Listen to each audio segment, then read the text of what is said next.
Okay, let's start with the sun and the moon. Sun in Sagittarius, hope. Sagittarius is about saying yes to life. It's about regarding life as one big adventure.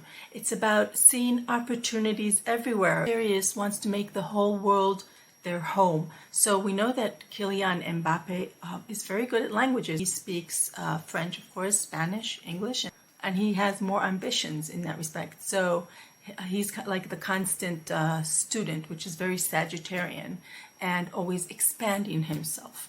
Capricorn is about great work. So where does that discipline come from? Where does that ability to concentrate, to keep your cool, to keep your focus? That's all Capricorn.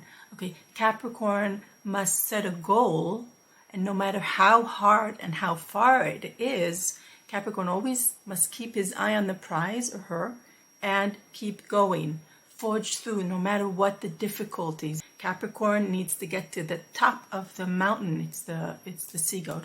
So Capricorn is ruled by Saturn. I mean, Saturn is the planet of self-discipline, of stamina, of endurance. Kylian, known, I mean, one of his greatest skills is keeping his composure and his ability to hold his nerve, not panic. You know, soccer is such a fast game. I mean, how can you not panic? But that's the greatness of a great footballer.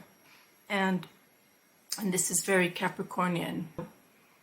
Challenges and goals are what keeps the Capricorn going. Okay, so it's always the next game that you need to win.